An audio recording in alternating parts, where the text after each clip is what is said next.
தினம் ஒரு பேச்சாளர் குழுவின் தலைவர் அவர்களுக்கும் இக்குழுவில் இணைந்துள்ள பேச்சாளர்களுக்கும் எனது முதற்கண் வணக்கத்தை தெரியப்படுத்திக் கொள்கிறேன். திருமதி சத்யபிரியா, உதவி பேராசிரியர் தமிழ்துறை, சௌராஷ்டிரா மகளிர் கல்லூரி. நான் பேச எடுத்துக்கொண்டுள்ள தலைப்பு கல்வியின் சிறப்பு.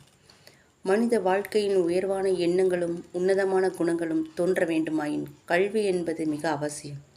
நாட்டில் கற்றவர்கள் எந்த அளவில் இருக்கின்றனவோ அதை கொண்டுதான் நாட்டின் முன்னேற்றத்தை மதிப்பிட இயலும் என்று கூறுகிறார் பேரறிஞர் அண்ணா. வாழ்க்கை என்ற வீட்டில் கல்வி என்ற விளக்கு ஏற்றப்பட்டால்தான் வாழ்வானது பிரகாசமானதாக இருக்கும். இதனையே வள்ளுவர் எண்ணென்ப ஏன எழுத்தென்ப இவ்விரண்டும் கண்ணென்ப வாழும் உயிருக்கு, அதாவது மக்கள் கூடி விரும்புவோருக்கு எண்ணும் எழுத்தும் ஆகிய இவை இரண்டு கண்களாகும் என கூறுகிறார். விலங்குகளாக வாழ்ந்த மனிதன் அறிவு விளக்கம் பெற்று படிப்படியாக நாகரிக வளர்ச்சி அடைந்து பண்பட்ட நிலைமை அடைந்தபோது அவனுக்கு பகுத்தறிவு தோன்றி வாழ்க்கையின் நோக்கத்தை உணர்த்தியது. சமுதாய நடைமுறையை பின்பற்றுவதையே கற்பித்தல் கொள்கையாக பயிற்றுவிக்கிறது. இக்குடியில் பிறப்பினும் யாவரே ஆயினும் அக்குடியில் கற்றோரை மேல்வருக என்பார்.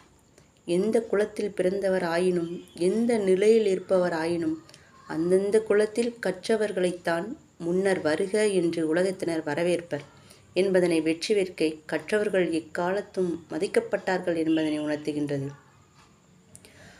அதே போன்றுதான் இந்த கல்வியானது கற்ற ஒருவனுக்கு மட்டுமின்றி அவனுடைய 7 தலைமுறைக்கும் உதவும் என்பதனை ஒருமைக்கண் தான் கற்ற கல்வி ஒருவருக்கு எளிமையும் ஏமாப்பு உடைத்து என்று கல்வியின் அவசியத்தை உணர்த்துகிறார் வள்ளுவர். இந்த உலகையே மாற்றக்கூடிய ஒரு பலமான ஆயுதம் உண்டென்றால் அதுதான் கல்வி என்கிறார் தென்னாப்பிரிக்காவின் ஜனாதிபதியாக இருந்த தலைவர் நெல்சன் மண்டேலா அவர்கள். வெள்ளத்தே அழியாது வெந்தலால் வேகாது வேந்தராலும் கொள்ளத்தான் இயலாது கொடுத்தாலும் குறையாது கொடிய தீய கள்ளத்தான் எவராலும் களவிட முடியாது. கல்வி என்னும் உள்ளத்தே பொருள் இருக்க உலகெங்கும் பொருள் தேடி உழல்வது என்னே. கல்வி என்னும் உள்ளத்தே பொருள் இருக்க உலகெங்கும் பொருள் தேடி உழல்வது என்னே என்று விவேக சிந்தாமணி கூறுகின்றது. ஆகையால் கல்வி என்பது மிக மிக அவசியம். கற்போம், கற்பிப்போம். வாய்ப்பளித்தமைக்கு நன்றி.